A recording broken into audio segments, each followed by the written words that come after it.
Me abofeteó mientras vestía mi uniforme de gala de la Armada, blanco inmaculado. Frente a 280 invitados, directivos del IBEX 35, altos cargos militares. Generales, mis hermanos y los socios de su constructora. Y luego, tuvo la audacia de llamar insignificantes a mis medallas. Ese fue el último regalo que me hizo mi padre, una humillación pública envuelta en un ataque de soberbia de alta gama. Soy Milena Draper, capitán de corbeta de la Armada Española, hija de Víctor Draper, el magnate inmobiliario que aparece en todas las portadas de Forbes, el hombre que educó a sus hijos para heredar su imperio y a su hija para que se mantuviera en silencio. Pero yo no me callé. No lo hice cuando me retiró. El apoyo económico por elegir la carrera militar. No lo hice cuando ignoró cada una de mis misiones, cada ascenso, y menos aún cuando intentó hundirme por última vez en una capilla llena de gente que había sangrado a mi lado. Si te preguntas cómo llegamos al momento en que mi prometido, un operativo del MOE, agarró la muñeca de mi padre y cambió el curso de todo, necesitas saber qué ocurrió antes del bofetón. Porque aquello no fue el punto de quiebre, fue el ajuste de cuentas. Escuché el impacto antes de sentirlo. Un chasquido seco. Atravesó la capilla de la Real Basílica de San Francisco el Grande en Madrid.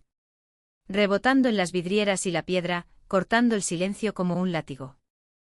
Mi mejilla ardió al instante, pero no me inmuté. Me mantuve erguida, firme como lo hice bajo las tormentas de arena en Afganistán o en las cubiertas agitadas de los buques en el Mediterráneo. Porque esta no era la primera vez que mi padre intentaba derribarme, solo era la primera vez que lo hacía ante 280 testigos.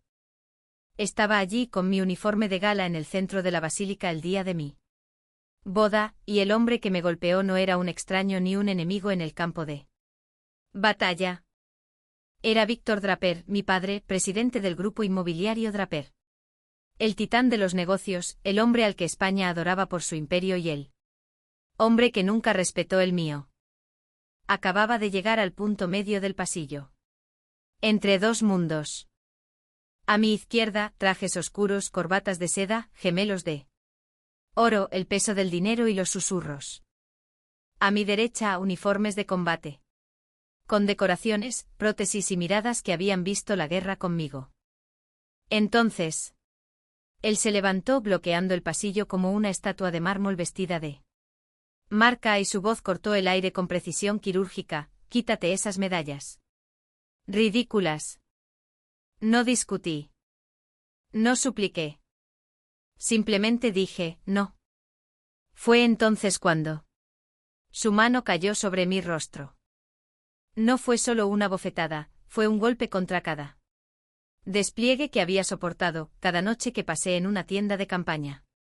Analizando comunicaciones y preguntándome si llegaría el amanecer. Él no golpeó solo a su hija, sino a la vida que me había ganado a pulso.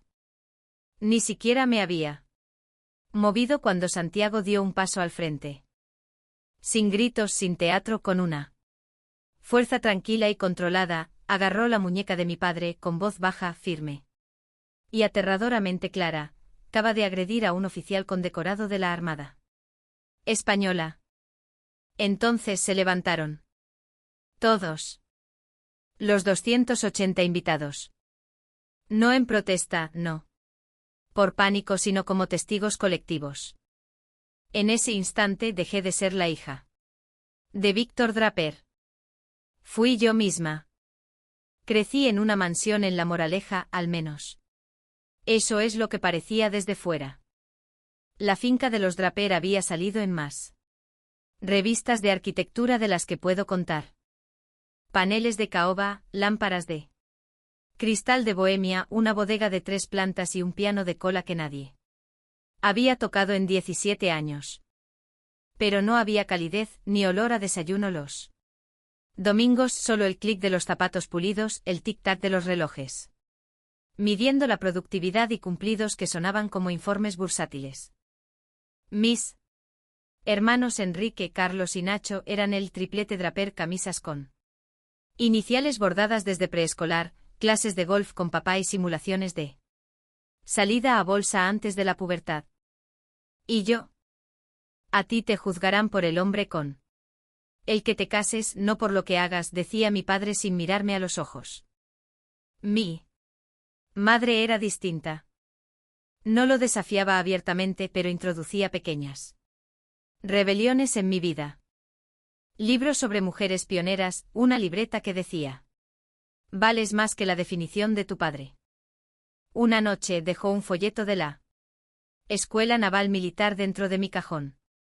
La miré con los ojos muy abiertos y ella sonrió con ternura. No necesitas heredar nada, Milena, solo necesitas vivir siendo fiel a ti misma. Me aferré a ese papel como a un talismán hasta el día en que envié mi solicitud a Marín. Recuerdo perfectamente la cena la noche en que les avisé. Cubiertos de plata, solomillo al punto, luz dorada y un silencio que helaba más que cualquier discusión. Esperé a que papá terminara de preguntar a Enrique por su entrevista en banca de inversión y solté: he enviado mi solicitud a la escuela naval. El silencio se rompió. Nacho se atragantó con el agua. Carlos puso los ojos en blanco. Papá dejó el cuchillo sobre el plato. La mesa de roble pareció crujir. Milena, si sigues adelante con esta tontería militar, no vuelvas a pisar esta casa. No lloré. No me expliqué. Solo miré a mi madre y ella asintió. Sin lágrimas, solo una mirada que decía: puedes sobrevivir a esto. 3 meses después, mi madre murió de cáncer de páncreas. Su última nota decía: quédate con lo que es verdad, incluso cuando nadie te aplauda por ello. He guardado esa frase en cada misión. Está junto a mi tarjeta de identificación militar, en lo más profundo de mi ser, donde los aplausos nunca importaron. Aún recuerdo la primera vez que pisé la pista de entrenamiento en la escuela naval. Las 5 de la mañana. Tanto frío que la piel escocía bajo el uniforme. Un oficial superior pasó a mi lado, me miró y sonrió con desprecio. La princesita Draper está aquí para jugar a los soldaditos antes de volver a los clubes de golf y los jets privados, ¿eh? No contesté. Me tiré al suelo y seguí haciendo flexiones, contando cada repetición en mi cabeza y convirtiendo su desprecio en combustible. Durante los primeros 4 años, no intenté demostrarle nada a mi padre. Servía porque sabía que estaba en el camino correcto. Ninguna carta a casa, ninguna llamada en Navidad. Una vez, tras una emboscada en Afganistán, arrastré a un cabo herido bajo el fuego enemigo. Cuando recibí la medalla al mérito, envié una foto a mi padre. A la semana siguiente, recibí un sobre. Sin notas, sin palabras, solo un recorte de revista: Nacho Draper, nombrado el CFO más joven de la historia de Texas, escrito con su letra. Ahora, esto es el éxito real. Metí el papel en la incineradora de la base y por primera vez vi un fuego arder y no sentí absolutamente nada de calor. Conocí a Santiago en una base naval durante una reunión de coordinación logística. Mi moño estaba torcido, mi voz se quebró en la 7ª diapositiva y no esperaba que a nadie le importara. Pero al terminar, él se acercó directamente a mí. No solo estás moviendo suministros, dijo con voz grave. Estás moviendo vidas. Me congelé, no por el halago, sino porque era la primera vez que alguien me veía a mí, no a mi apellido ni a mi rango. Empezamos con cenas sencillas, luego café a deshoras, luego sesiones de entrenamiento físico que duraban más de lo necesario. Santiago no llenaba el espacio con ruido, dejaba que el silencio se asentara. Recordaba que no tomo azúcar, que odio el tomate y que me disculpaba siempre que alguien empezaba una frase con Eres muy inteligente para ser mujer. Una noche de lluvia en Rota, caminamos por el muelle.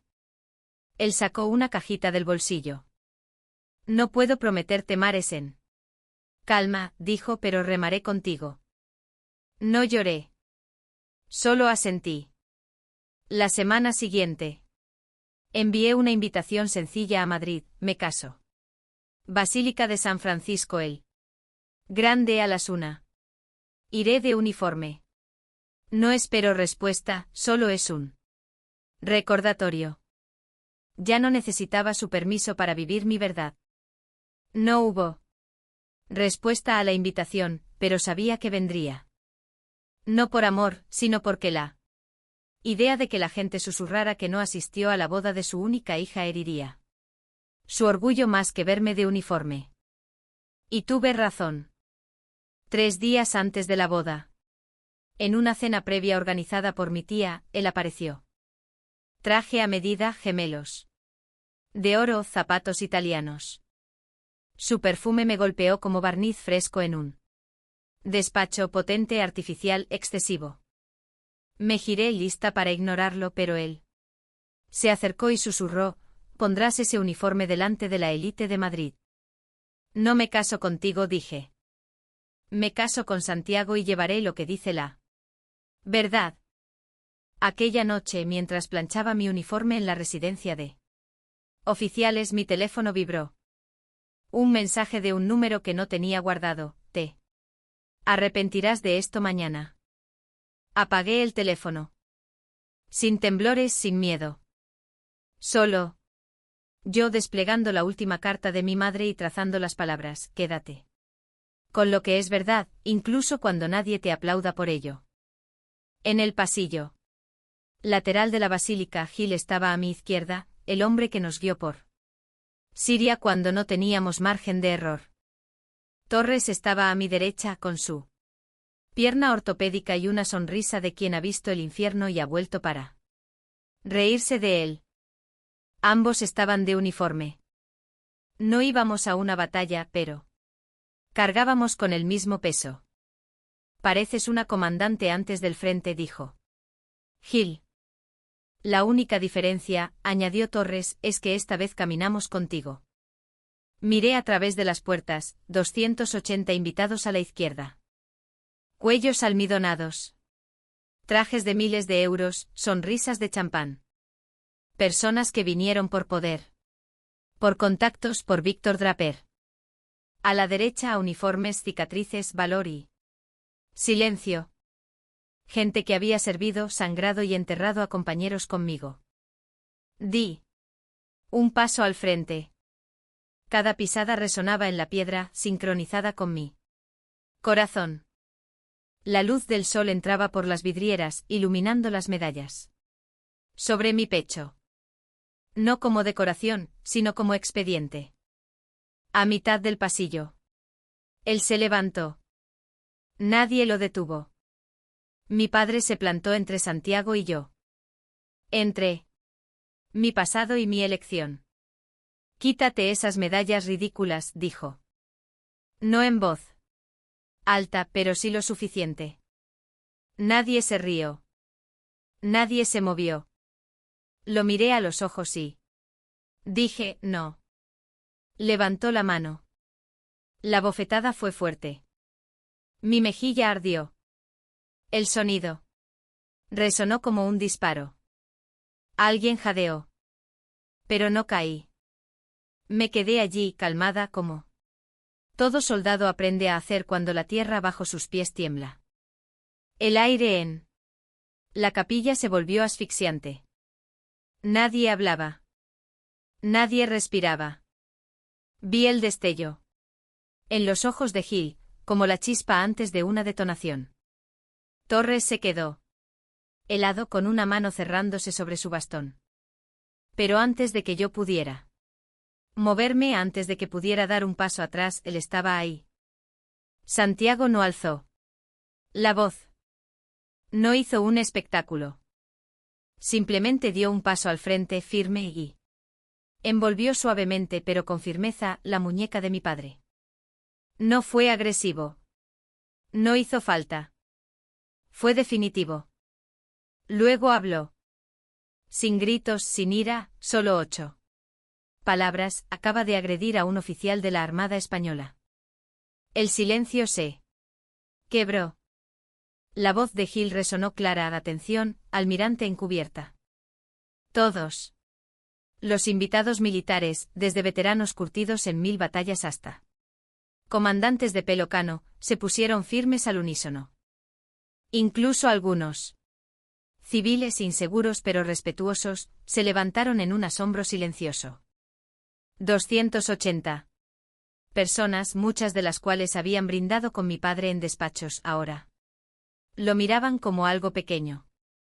Víctor Draper, el hombre que podía silenciar una sala de juntas con una mirada, estaba temblando, atrapado en el agarre de Santiago, ya no como un magnate, sino como un hombre que había perdido la única moneda que no podía recuperar, el respeto.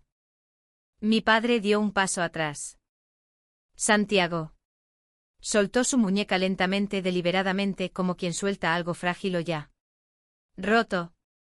No hubo miradas de odio, solo la calma de alguien que ha visto una guerra real y decidió que esto no merecía ni una bala más. Mi padre miró instintivamente hacia el lado izquierdo de la capilla, hacia su gente, los financieros, los inversores, hombres y mujeres que habían construido sus reputaciones gracias a su proximidad con él. Ahora le devolvían la mirada con algo más frío que el miedo, el reconocimiento de que el hombre al que admiraban, envidiaban y seguían, acababa de golpear a un oficial de la Armada, y no en privado, sino frente a todo un cuerpo militar. Nadie se levantó por él. Nadie. Interrumpió a Santiago. Mi padre, Víctor Draper, bajó la cabeza, no por remordimiento sino por derrota. Se dio la vuelta, caminó por el pasillo, pasando junto a los nombres que una vez usó como moneda de cambio, y salió por la puerta trasera, desapareciendo con su propia sombra. Sin aplausos, sin discursos, sin imperio que llevarse. Durante años gobernó mi infancia con la frase «no me hagas quedar mal». Y ahora, lo único que quedaba tras él era él. Eco de un hombre que se había hecho pequeño sin ayuda de nadie. No lo seguí. Ni siquiera lo miré marcharse. Porque en ese momento comprendí algo que me había llevado 32 años y 3 zonas de combate a aprender, no necesitaba su aprobación para saber que tenía razón. Santiago volvió a mi lado, su mano rozó la mía, no por apoyo sino por solidaridad. Gil y Torres, que habían caminado por este mundo conmigo más que mi padre, dieron un paso al costado en silencio. Su papel había terminado. La batalla se había librado y yo seguía en pie. Entonces el capellán, con voz temblorosa, se acercó al micrófono. ¿Continuamos? No dudé. No miré atrás. Asentí firme y clara, sí, empecemos.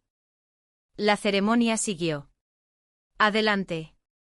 Sin fuegos artificiales, sin grandes gestos, pero era nuestra verdad.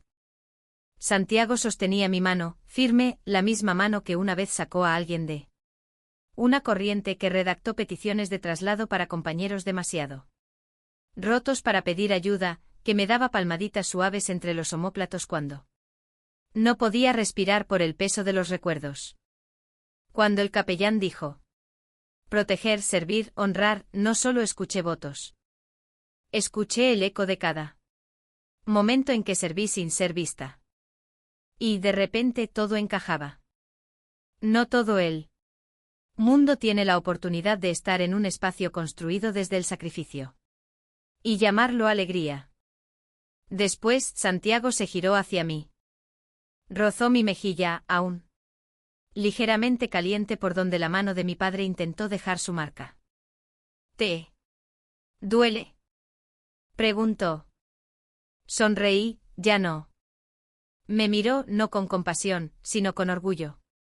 No recordarán la bofetada, dijo suavemente, recordarán cómo te mantuviste en pie. No dije ni una palabra porque sabía que tenía razón. La bofetada no era la historia. La historia era que no me encogí, no caí, no me rompí. Aquel momento no fue sobre la humillación, sino sobre la recuperación de mi voz, de mi nombre. Del espacio que me había costado tanto ganar sin pedir perdón. Y por primera vez en mi vida sentí que no cargaba con el peso de demostrar nada. Simplemente estaba caminando en la verdad de lo que me había convertido. No era la hija de Víctor Draper, ni una vergüenza, ni una moneda de cambio. Era Milena. Y me recordarían por cómo me mantuve en pie, no por quien intentó derribarme.